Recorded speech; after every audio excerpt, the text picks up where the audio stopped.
Today on the Sarc Fighter podcast, we'll meet Frank Rivera, who, in my opinion, has battled sarcoidosis as much or more than any other person on the planet. He shouldn't even be here on this earth anymore, but he has found a way to persevere, and my interview with Frank is coming up. The Foundation for Sarcoidosis Research is the nation's leading nonprofit organization dedicated to finding a cure for this disease and to improving care for sarcoidosis patients worldwide. Since its establishment in 2000, FSR has fostered over $5 million in sarcoidosis-specific research efforts and has provided disease education and support for thousands of individuals navigating life with sarcoidosis. Learn more about FSR and how they're supporting those impacted by this disease at www.stopsarcoidosis.org. This is the Sarc Fighter podcast, living with sarcoidosis and other rare diseases. Here's your host, John Carlin. Hi, and welcome to the Sarc Fighter podcast. My name is John Carlin. I go by the Sarc Fighter here on the internet. I am a sarcoidosis patient, and I am trying to tell the world about sarcoidosis, not just my battle. In fact, mostly not even my battle, but the battle of everybody and medical science and the issues that are facing everybody who are dealing with sarcoidosis. This is episode 3, and it is Sarc's story, number 2, Frank Rivera. Number 1 was my story. That's in episode 1. And I'm recording this on February 26th, 2020. Before I get into Frank's story today, I want to give you a little bit of a Sarc Fighter update. I went to Chevy Chase, Maryland for advocate training this immediate past weekend. And that was my first real touch with the Foundation for Sarcoidosis Research in person. I had a lot of communication on the phone and via email, and had been working with the folks there in various capacities. But this was the first time that I had gone out and met the people who run the organization. And in particular, on this trip, I met Mindy Buchanan, who is the patient engagement manager for the foundation at the headquarters in Chicago. We also had a video Q&A with the organization's co-founder, Andrea Wilson, who founded the Foundation for Sarcoidosis Research with her husband 20 years ago. The interim director of the organization is Lisa Detlin. She came in person, and we met with her. And I'll have pictures. I took a photo with Lisa, and I also took a photo as Andrea was talking to us. She was in California, but joined us on a Zoom conference call, and that worked very well. And she took a lot of questions, even some tough questions from some of the advocates who were there in the room.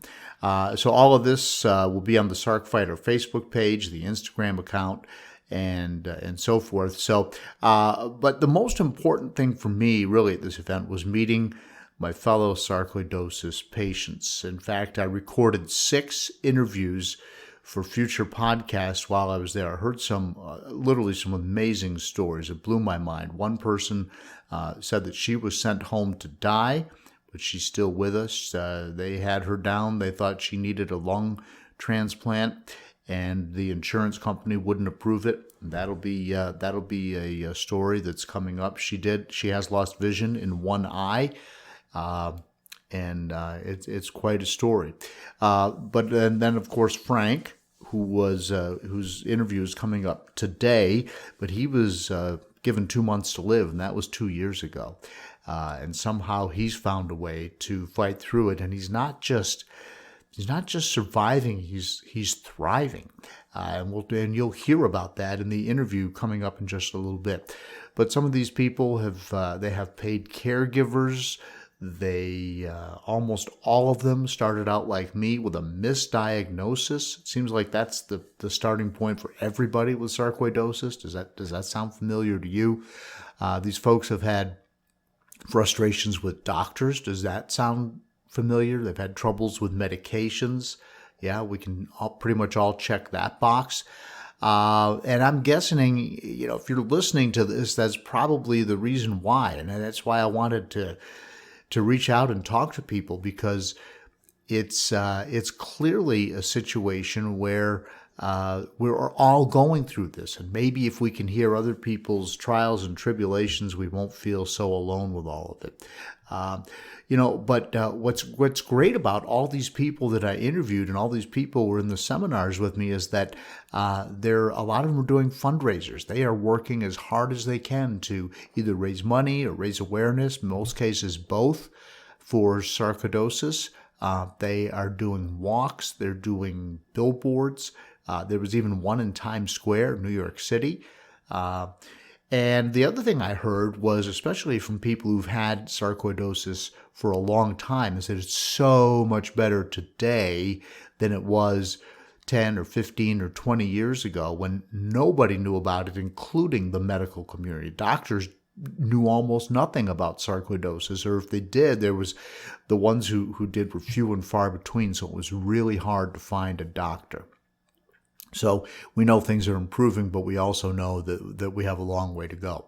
Another big takeaway for me is that really my story is a mild one in comparison to those who were there. I don't have the life that I once had, but I'm able to do much more than a lot of these people, and they're still at it. A lot of people said, "You mean you're still working?" And I said, "Yeah, I'm still working. I teach a college course. I'm going back and forth. I ride my bicycle." And people were looking at me like, wow, they're just not able to do that. And I hope that my doctors and the medicines that I'm taking will make it so I can keep doing what I'm doing. I don't want this disease to continue to progress. And who knows where you are. One of the things that we heard from the folks at the foundation is they call sarcoidosis a snowflake disease. And I think that's important to remember that, and because no two snowflakes are alike, and sarcoidosis has a unique impact on each of us. So the way it affects me is different than the way it affects Frank, the way it affects the other people that I interviewed, but it still has that effect. It still changes your life, and you still have that struggle and that battle, that fight. That's why we call this the Sarc Fighter podcast. So as I've already said, and this is something that I've heard over and over, that and I heard it from all these people at this conference, is that there are so many sarcoidosis patients who feel like they're suffering alone. They're suffering in silence. People don't understand. They don't get it. People look at you and say, "You don't look sick." And I want to say, yeah, that's it. And I heard that again. I heard that from all these people in Chevy Chase this past weekend. So I want to tell as many people's stories as I can here on the podcast. Now, when I first arrived, I actually arrived overnight, but when I first got there for breakfast, there was a guy and his wife, and they were wearing purple sweatshirts, and it said something about sarcoidosis on the back. And so we're all kind of walking into breakfast, and this guy's walking with a cane. His wife was walking with a cane. And just my overall impression is, here's a guy who doesn't look well, and that's the very first patient that I'm seeing. So we've got our trays and we're going through line. They're giving us the bacon and eggs and so forth. And the guy turns to me and he introduces himself as Frank Rivera and says, "This is my wife, Diana. And, I'm pleased to meet you. I've been working with the group for a long time, and we're glad to see you here." They didn't know who I was. They just knew that I was a new face. They didn't know anything about the podcast or, to my knowledge, or if I had sarcoidosis or, what my deal was, but I was clearly there with the group. And so they invited me to sit down with them, and I did. And I got to tell you, by the end of breakfast, my jaw was on the table after listening to the story from Frank Rivera of Long Island, New York. So here's my interview with Frank. Thanks again for joining us today. We're talking with Frank Rivera, and Frank is a sarcoidosis patient He's also a sarcoidosis advocate, and I'll talk a little bit more about the advocate role as we move along. But Frank, first of all, thank you for joining the Sarc Fighter podcast today. Oh, thank you for having me. Sure. You were diagnosed incorrectly back in the early 2000s with Yes. something else, but you think you have had sarcoidosis, you believe, since 2004? Yes, 2004, I was misdiagnosed with lung cancer. I went through 4 years of chemo and radiation for no reason. Wow. So, and then how did you figure out you had sarcoidosis? Well, the second time was by accident. I moved back up from Florida to New York, and I have IBS. So with IBS, I had problems with my stomach, and they did an X-ray. I went to an emergency room, and they found in the X-ray, because I got the bottom lobes, and they said I had spots on my lungs again. So they were like, you need to go see a cancer specialist, oncologist. And so at that point, they're still thinking cancer. Yes, yeah. And then all of a sudden, when do they reverse course or about face and say, ooh, it's sarcoidosis? They ended up doing a biopsy. In January is when they found the spots again of 2011, and April is actually when I got the biopsy. And right away, he said it was sarcoidosis, or as he said, at least it's not cancer. So maybe you were relieved at that point. Yes, actually I was, because my wife, her brother actually has sarcoidosis, and he got it in 1990, and I think he's had maybe one flare-up, if that. I think he had one major flare-up since. Yeah. I went through the same thing. They thought I had cancer and did a biopsy, and lo and behold, it was sarcoidosis also. If my listeners have listened to the episode 1 where I kind of talked about my situation. But I want to go back to yours because I don't know that I've ever heard of a worse situation than what you have. Tell me where you have it in your body. I have it in 90% of my body. Like I always say, it's easier for me to say where I don't have it, and it's my liver and my kidneys. Everywhere else of my body, I have sarcoidosis. What does that mean? Well, for me, I have it literally from head to toe. And my eyes, it almost ruined my vision. My bones, I have it inside my bones. I have it arthritis. I have it neurologically. So it's all over. It's so painful to have it where I have it. So you feel a good deal of pain with it. Yeah, actually, I always say I have the scale of 1 to 10. I'm always living. Normal pain is a 7 for me every day. And where do you feel that pain? Most of the time, it's in my bones or arthritis-wise. That's the real pain for me. But when it's neurological, it could be, I get the headaches and. Yeah, I know that one. That's the one that I know for sure. How have they tried to control this for you?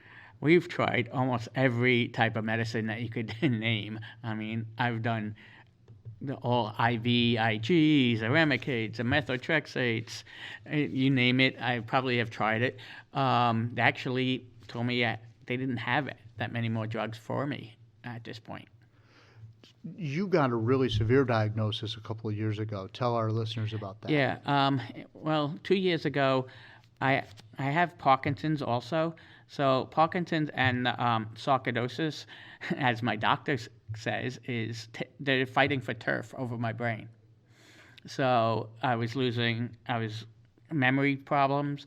I was having dizzy spells. I actually passed out. And then, of course, oxygen level to my brain was actually very compromised. At one point, I was as low as like 40, I think it was 42% on oxygen in the brain. But you were telling our group here earlier, and for those of you listening, Frank and I are both advocates for the Foundation for Sarcoidosis Research.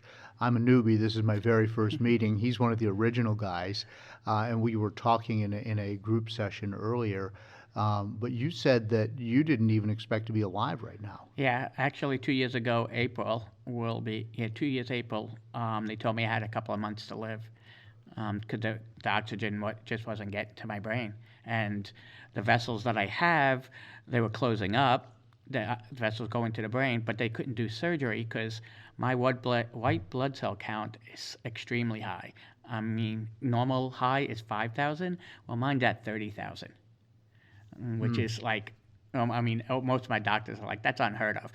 Right. So they won't do any surgery because if they open me up, my white blood cell count's going to get even crazier, which may cause even more problems with the organs that aren't affected at this point. Right.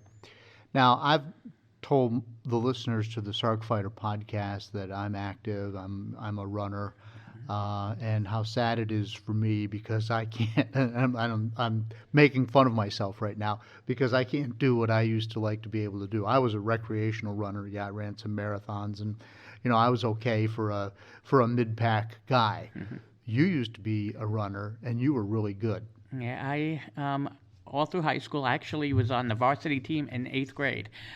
From there on up, I went to college, got a scholarship for college for running. I actually broke 4 minutes in the mile. I ran a 3:58 mile, and I did do one marathon, and it was a 2:30 and a couple of seconds. So, and that's the first and last one I've done. But that's just off world class. Yeah, it's right outside. And at the time, marathon times have come down, but I don't know when you ran that. That was early 90s. Early 90s. So, back then, the marathon world record would have been somewhere around 2:10, 2:11. Yeah, around there, yeah. And so you're right behind the Kenyans. Yeah. Actually, in my Division II, I found out that I came in 3rd place in my cross-country championships, and 2 guys who beat me were Kenyans who actually ended up winning gold medals in '92 for 2 events. So how do you live with going from the guy, the healthy guy, the fastest guy, the one who's got it all, to where you are now? How do you cope with that? Well, actually, I think the running actually helped me. Because when I was running, I actually broke my ankle, and I actually still ran with it. I just had that mentality, and I kept it. And I got it from my mother, actually. I always say that strength. She showed us strength because she was always sick. And we never knew, we wouldn't know it unless you saw her, saw her get sick. So I really got that mentality. And you have 2 choices. I always say this. You have 2 choices. Either you're going to roll up into a ball and let it take its course, or, take over your body, or you fight. And I'm a fighter. And I've always have been, and I always will be.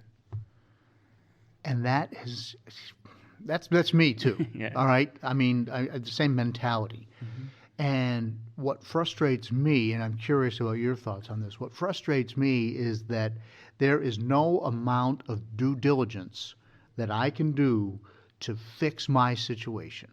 Yeah, I can't work hard enough. I can't study hard enough. I can't exercise more. I can't eat better. When I would injure myself running or doing sports or whatever, I played basketball for a while, you could rehab your knee. Yeah, exactly. Right? You could fix your broken ankle. Yes. So how do you deal with that frustration? Well, I always say it's the new me. I face this as another challenge of life, and I don't think about what I could do, what I was able to do. I think about what can I do now.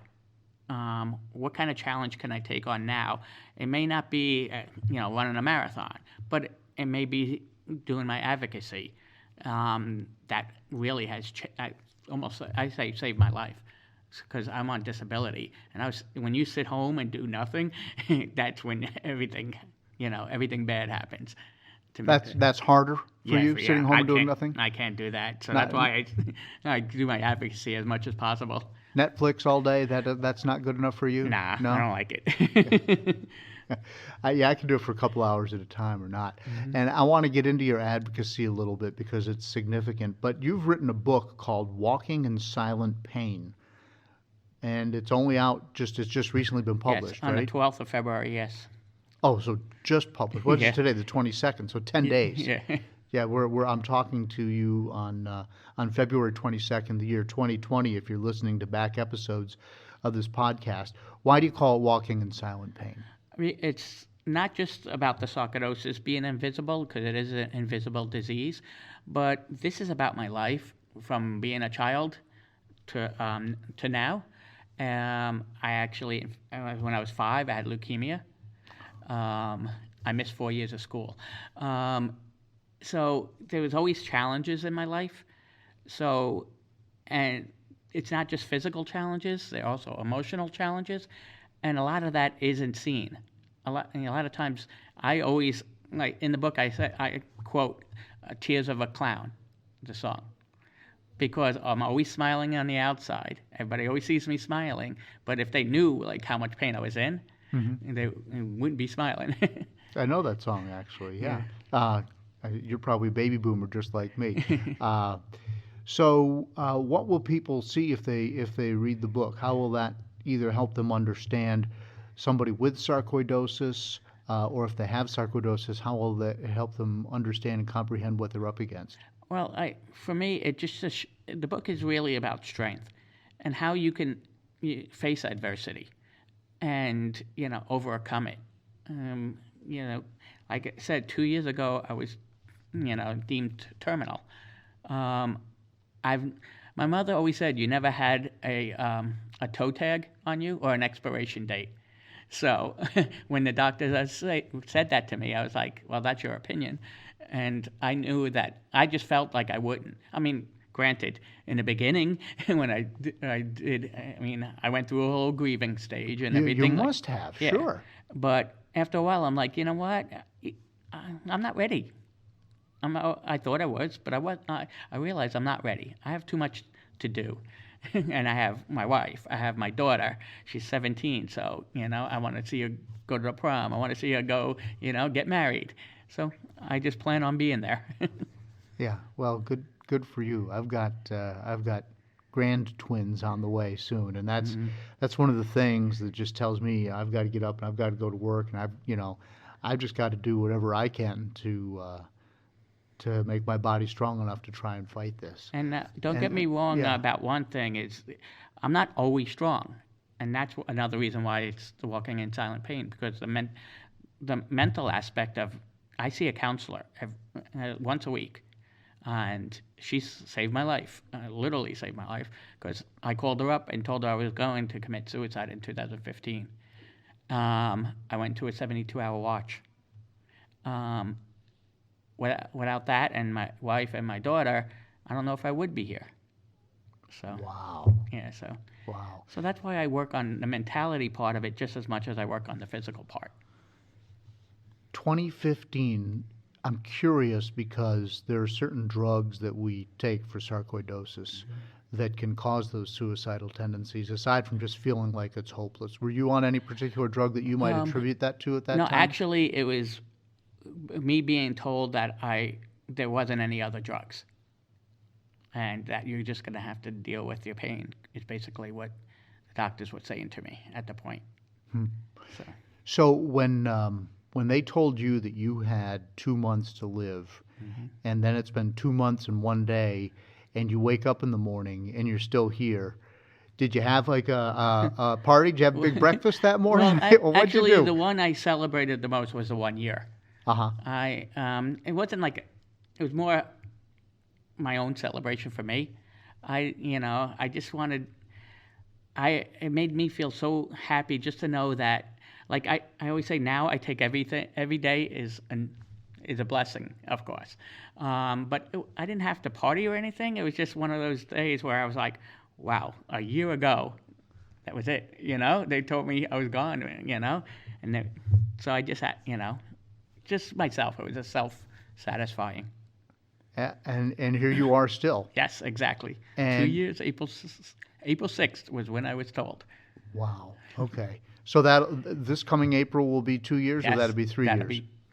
It'll be 2 years. It'll be 2 years. 2 years. Okay.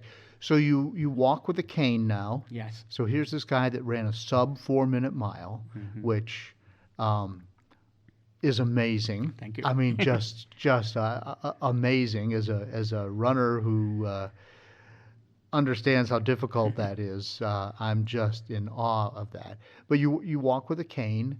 You do have the Parkinson's, but you're getting around every day, right? And Yes. I mean, you really are able to live a relatively normal Yeah, life? I don't drive anymore. You don't? No, Okay. because I was having the shakes even before I was actually diagnosed with the Parkinson's. So we always, and plus with my eye problems that I was having, I didn't want to, God forbid, I'm more worried about hitting somebody else than I was myself. So it was just to me a better choice. Right. Of not So to your do wife does the driving now? Yeah, it's my wife, and her family has been great for me. Yeah, to me. she's and folks, she's sitting here at the table with us. And I asked her if she wanted to be involved and talk about the caregiver role, and she said, "No, I can't talk on microphone." And we just did this play acting in our session, and she was like the best.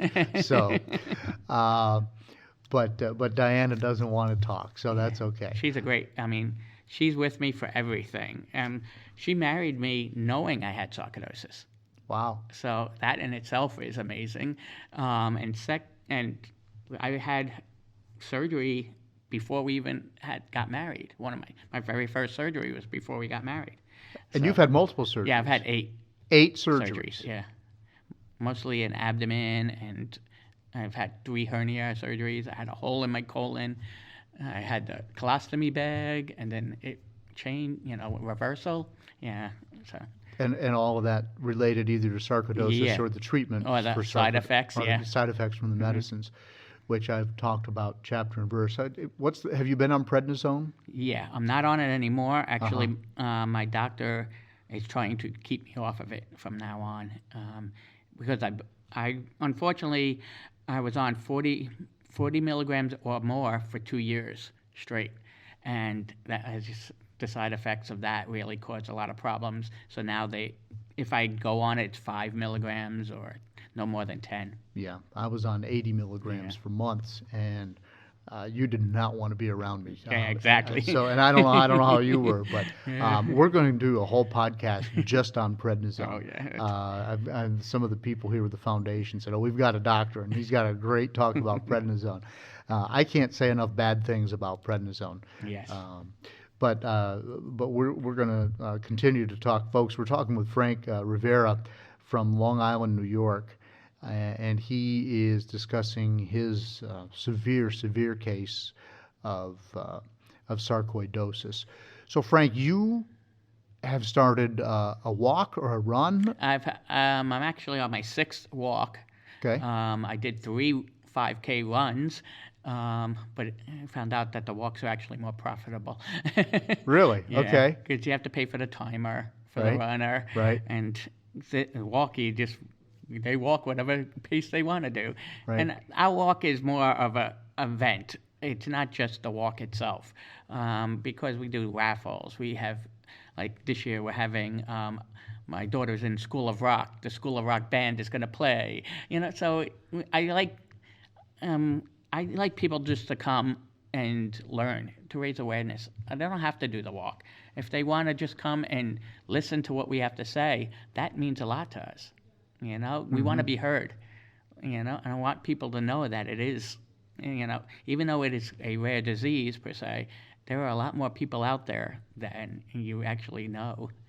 So I'm going to ask you more about that in just a minute, because we've talked about the potential effect from 9/11 Yes. on sarcoidosis, the increase in sarcoidosis in terms of people who were exposed to all that dust.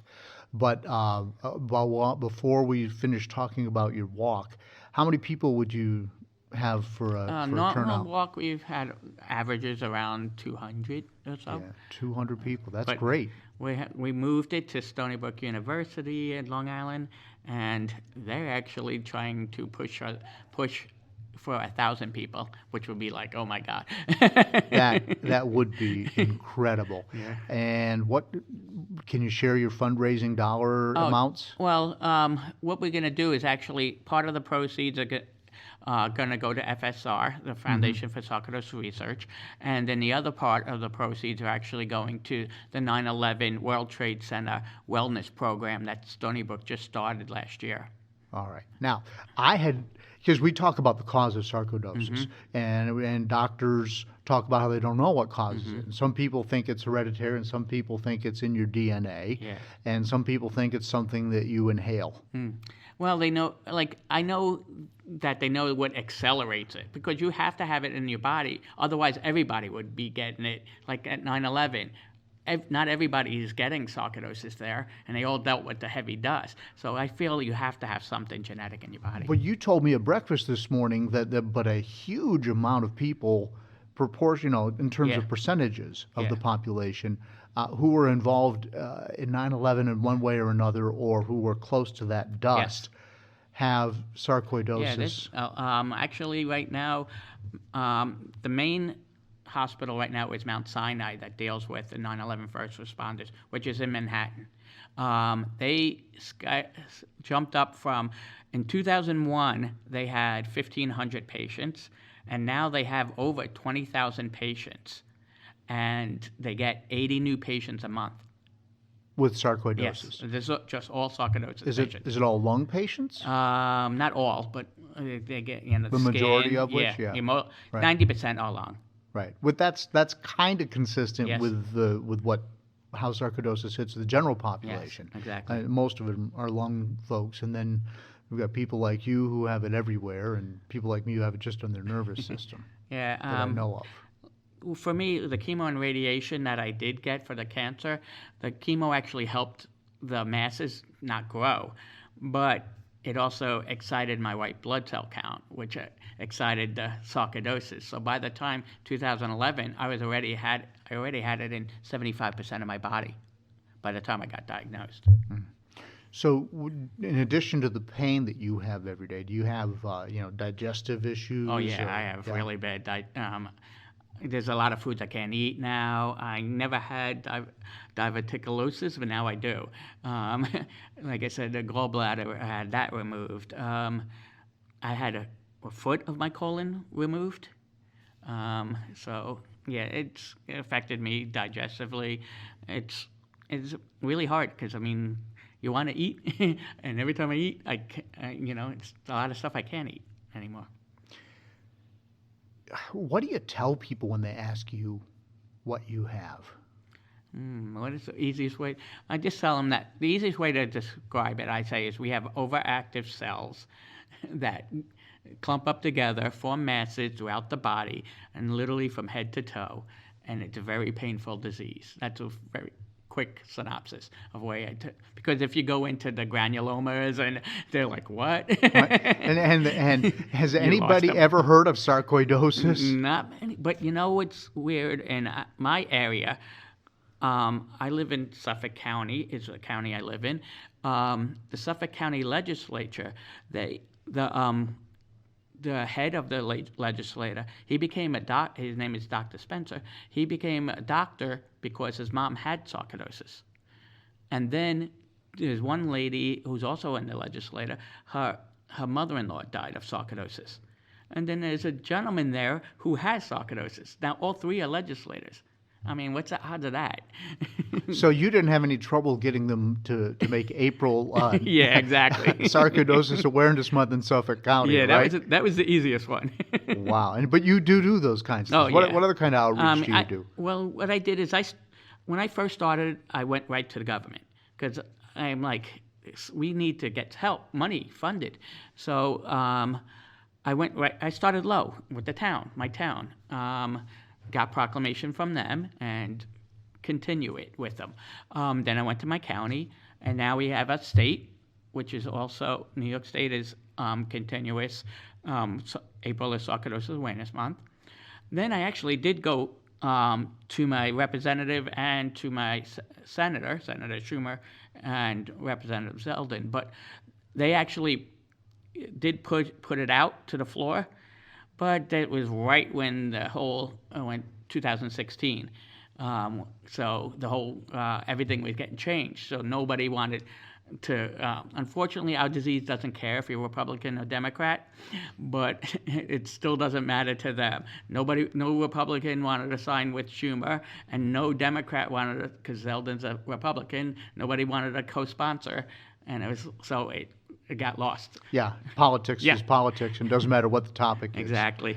Oh, that stinks. Mm-hmm.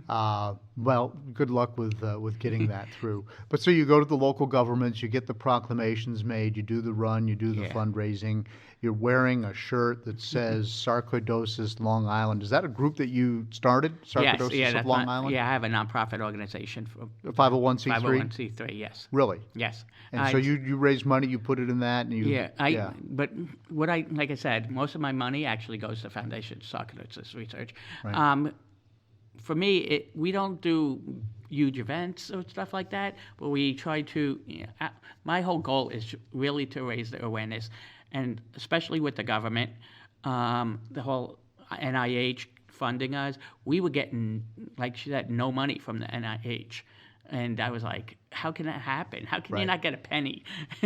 So, now they're working on getting more money. And the NIH, I actually sat down with the head of the NIH. He actually now just, he left. And there's somebody in charge now. But yeah, I sat down with him. You got to sit down with him? Oh, yeah. Because I used to go for rare diseases. Because a lot of the laws that are being passed for rare disease have a lot of effect for sarcoidosis being a rare disease, and it would help us. So I started working with them, and it really I got a lot of connections through that. And I was spending I don't know how much time down here in D.C. Wow. Yeah, I was doing it like probably 4 times a year I was down here. And so you're looking at the director of the NIH, and you say, I got sarcoidosis in 90% of my body, I want funding. And I'm like, first thing I asked him was, how come we get no money? He's like, well, you need an animal model. I'm like, so how are we going to get an animal model if we don't know the cause? 'Cause that's expensive too. Yeah, it's right? expensive. It's very expensive to do it, and it's also almost extremely impossible to do if you don't know the cause. You can't give it to it. You can't take a mouse and give it causation and then cure it, exactly. or not cure it. So, they worked around it, and now, as you can see, they're actually, I think most of it was registry, getting a certain amount of registry people, and working on different types of animal models and stuff like that instead of. All right, so right now we are talking to the sarcoidosis community at large with this podcast. And so if somebody is listening, they've got some connection to what you and I are dealing with. What would be the best thing that people can do right now as a sarcoidosis circle person, somewhere in our space, as people like to say now? What is the best thing they can do to try and get awareness or funding or whatever? I mean, who do you tell? What do you do? Do you shout it from the rooftops? Do you redistribute this podcast? Do you take pictures? What do you do? Hashtag sarcoidosis? Yeah, there's a lot. I know a lot of sarcoidosis patients can't leave the house and stuff like that, and I understand that. But even if you pick up your phone and call your local legislator and just let them know that you're there and that they should care about you. Mm-hmm. That's, to me, it's really important, because the raising awareness in the government will help also with the research money, because if they put pressure on the NIH to give money, then of course NIH will. Or if they give money to the NIH to, and let them know, well, you need to help this rare disease. There's simple things, like you said, it's just sharing the podcast, sharing hashtags. There's so many little things that you can do just to raise the awareness. Last year, one thing that we did is actually got a billboard over at in Times Square. Yeah. How did you do? You got a billboard in Times. I'm so happy I've got a podcast. You're talking to the whole world with a billboard in Times Square. How did you get that done? Actually, they called me. They called you? Yes, they called me, and they said, February 29th of this year is Rare Disease Day, but every other day, with not a leap year, is the 28th. So decided that the billboard company decided that they were going to do for rare disease patients, they were going to really drop the price for a billboard all day. It went from 10 a.m. to 10 p.m. I had between 30 and 40 times my ad would go up on the billboard for $300. So $300, you can get on Yeah. A billboard in Times Square. Yet I never know. I mean, I would never have thought that. I thought it would be like Right, tens of thousands, you know. Me too. And your foundation paid for that? Yeah, Your, the foundation paid for it. 501c3? Yeah, and then we just, and then what we did is we put people's faces. Everybody that I could get in touch with that had sarcoidosis, just put up the face and put up a quote about how you feel about sarcoidosis. I wanted people to know that it was there, especially in New York City with everybody from 9/11. And my big campaign is "You are not alone." Right. I always do. My hashtag is "You are not alone." You're not alone. So Hashtag you are not alone. Yes. All one word. Yep. And I just want people to know that, because when I finally got the diagnosis, I went online. The Foundation for Sarcoidosis Research had 3 people working in the building. So even they couldn't help me that much at that point. At that point. Now Yeah, they're up to, now, I think, 11. Yeah. So they've grown, which is great. They didn't have this advocacy program when I first found out about it. So I didn't want anybody to feel like I did. I didn't want anybody to get misdiagnosed like I did. I mean, you get the misdiagnosis every once in a while, but the extra part that I went through, I don't want anybody to ever have to go through chemo or radiation. I was down to 98 pounds. Yeah, I went through chemo. I didn't do the radiation, and that was because that was the best way that my doctors, the Cleveland Clinic, thought they could treat what I had at the time. But that was no picnic, and so you're doing the radiation on top of that. Yes. Oh, wow. And it was an extreme cocktail that they gave me. They called it a cocktail. It was actually 3 different types of chemotherapy all in one. You were puking your guts out. Oh yeah, I wouldn't eat. There was days I wouldn't eat. I mean, I'm normally at that point I was around 130, and then I went down to 98 pounds. So Wow. yeah. Wow. I'd like to get to 130. Maybe I could run a 4-minute mile. Well, not anymore, because I've got sarcoidosis and my legs don't go fast Yeah, anymore. exactly. Well, that is something. So you have a walk coming up this year? Yeah, April 18th. We have it at Stony Brook University, and we, like I said, usually I try to partner up with other organizations. Like I said, this time it's World Trade Center. I've either done that, or sometimes I even pick a patient that I've seen that's had a hard time, and I try to help them out that way. I'm not, like I said, I really try to advocate, and I want to raise awareness and help as many people as I can. Our organization also takes phone calls of patients. I've gotten a phone call from somebody in Australia. Got a call. Really? Yeah, and just asking. And I found him a doctor. That's all I did, is just find him a doctor. Well, and I said I was going to ask you about that, and I didn't, because I'm here learning to be an advocate. You've been an advocate for a long time now. What is the role of an advocate, and how can someone with sarcoidosis take advantage of what you and I are doing? We are here to really facilitate for the patients.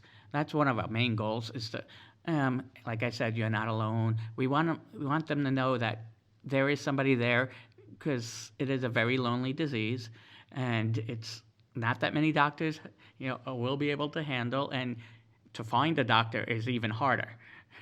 So that's true. Finding one that really wants to treat sarcoidosis is, my own experience included, it's difficult. Yeah, I've been through 20 doctors at least.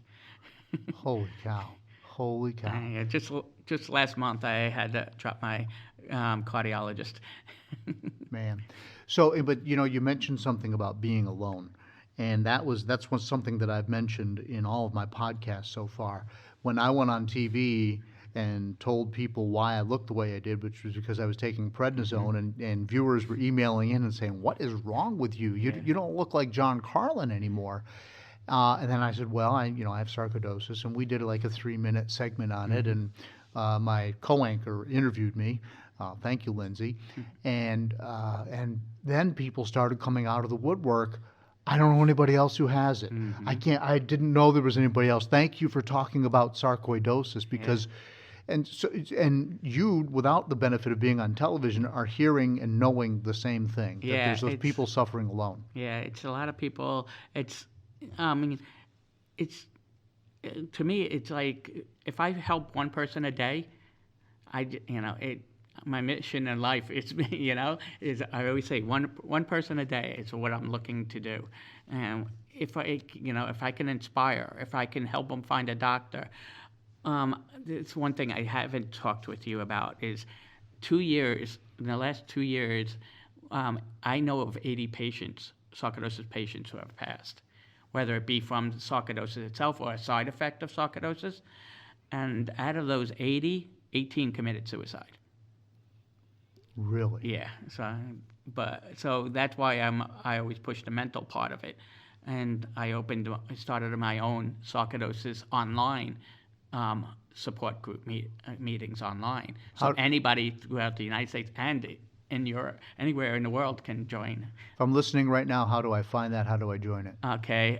You could go on my website, and there's a direct link to it. What's your website? www.sarcoidosisofli.org.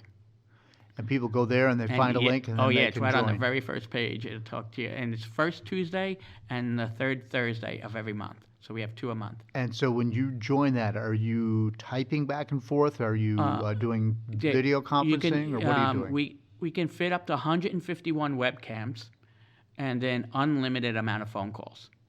Wow. And so you can call in if you don't want to be seen on a webcam and, you want to pretty much remain anonymous. You could do it that way too. So those 18 who committed suicide, do you think it's because they just had no one to talk to because they felt so hopeless? Yeah, that and, of course, like I said, the pain is, like for me, it was the pain that really, brought me down. And when you are in that much pain and there's no cure, so people are like, well, I'm just going to give up. And unfortunately, there is that mentality. And that's just people I know of. I couldn't even tell you, I don't know everybody who has it. So, and I don't know everybody who died from sarcoidosis or a side effect. But that's way too many people. Yeah, and how much would you bet that there are a lot of people who have sarcoidosis and don't know it? Oh, a lot. Right? Yes.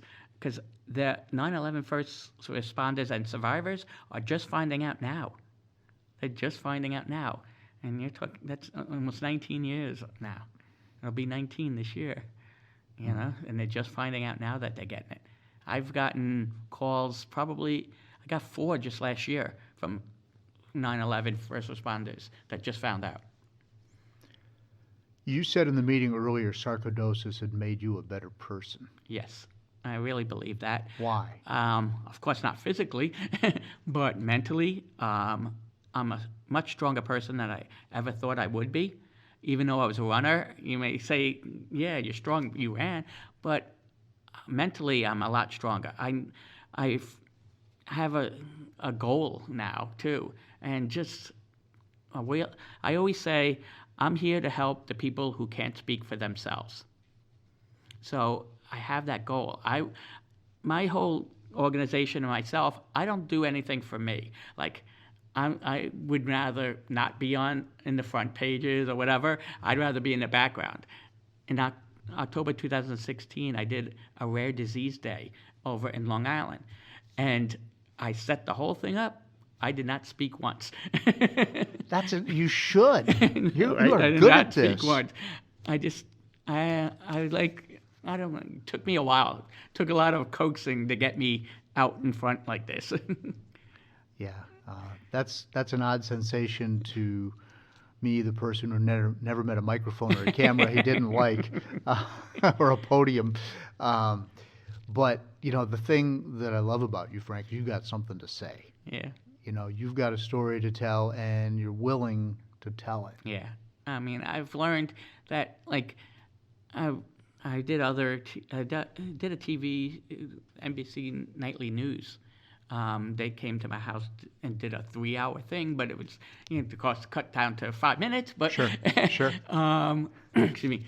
But the first thing they said to me is, you need to get out there. People need to see the face of sarcoidosis. This word, most people can't even say it. And if they see a face that, he looks fine, but if you hear his story, people need to hear that story, because otherwise they won't grab it. They won't understand it. So that's one of the main reasons why I am coming out of my shell, I should say. Right.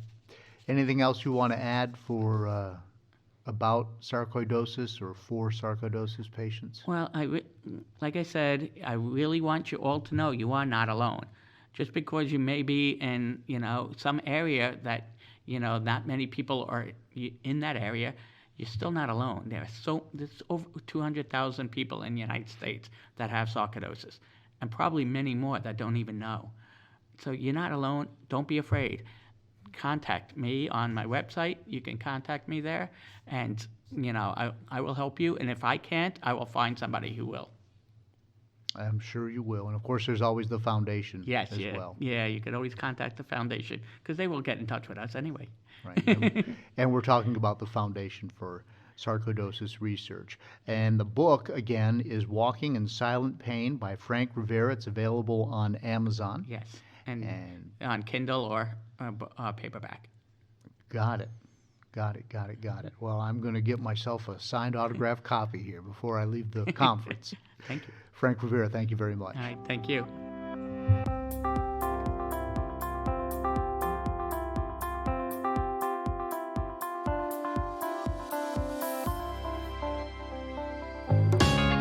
Hi, I hope you're enjoying the Sarc Fighter podcast. You may be wondering, what can I do to help? How can I be a part of the sarcoidosis solution? It's simple.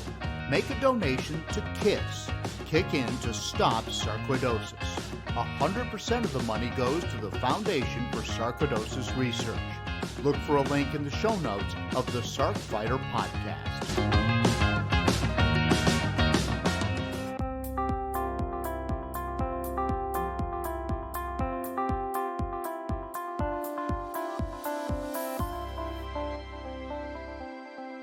Thanks to Frank for being willing to share his story with us.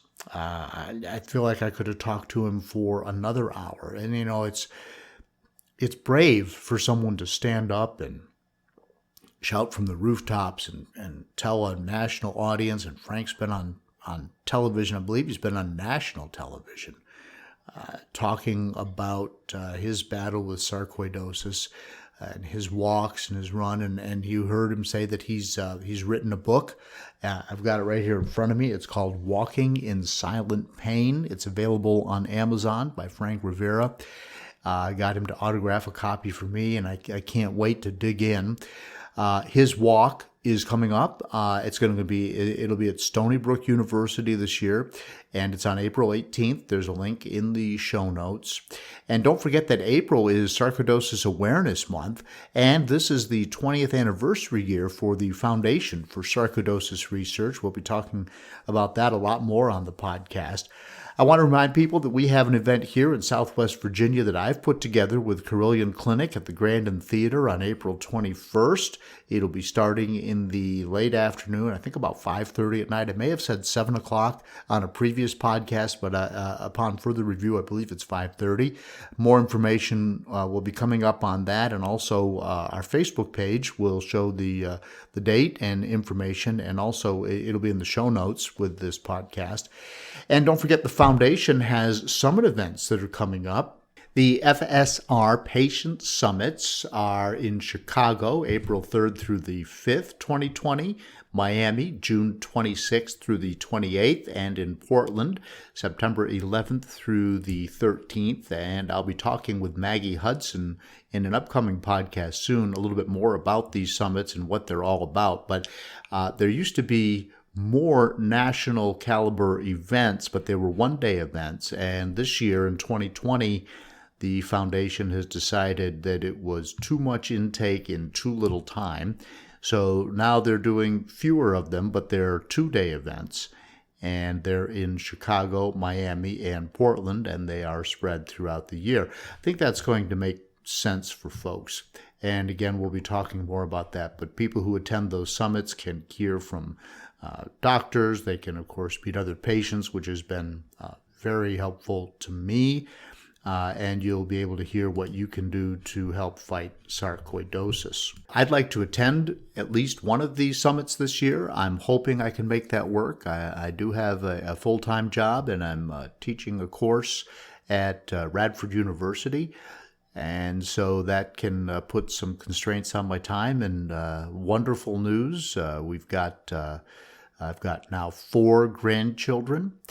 And so we spend a lot of time with them. We try to help our boys and their wives with the babysitting details. So there's a lot going on in my wonderful life. But if I can make it to one of the summits this year, I really hope to do that. I also want to ask you to share this podcast with people who would appreciate it. If they're in your sarcoidosis circle somewhere, whether they're another patient, whether they're a caregiver, pharmaceutical rep, whoever it is that you think would appreciate this, if you would share this podcast with them so we can get the word out that we're talking about sarcoidosis here on the Sarc Fighter podcast, I think it will help the whole game improve. I think more people know about it. Hopefully the fundraising will be better. Hopefully, therefore, the research will be better, and hopefully we can work towards better and more effective medicines and protocols. I would also invite you to check out my blog, which is Carlin the Cyclist. Maybe you're not a biker, maybe you are, but I write about bicycling with sarcoidosis and some of the challenges that I've faced there, in particular dealing with chemotherapy, prednisone, and some of those issues. There'll be a link to that in the show notes as well. Just hoping maybe I can connect with some other people who like to ride bikes, and I live in a beautiful place to do that in the mountains of Southwest Virginia, but sarcoidosis has curtailed that greatly. At any rate, that may be something that you want to check out. If you're new to the Sarcoidosis podcast here, I interviewed Dr. Simon Hart of the UK in episode 2. You might want to listen to that back episode. No matter when you're listening to it, I think it'll still be relevant. As I mentioned, soon I'll be interviewing Maggie Hudson, who is the communications person with FSR, and she'll be talking a little bit more about the organization and what they're trying to accomplish. And their website is an amazing resource, whether you're looking for a doctor or an event or information. I think FSR is where you want to go, and so anyway, that's coming up soon. And remember to send me your stories so I can share them with listeners. If you want to be interviewed, let me know at sarcfighter@gmail.com. If you have a suggestion for a topic or a person, please send that on. And right now, my plan is to release a new podcast every other Monday at 6 o'clock in the morning, Eastern Standard Time, or daylight saving time, as it may be, depending upon the season. I want to thank you for tuning in to the Sarc Fighter podcast. Until next time, keep on fighting.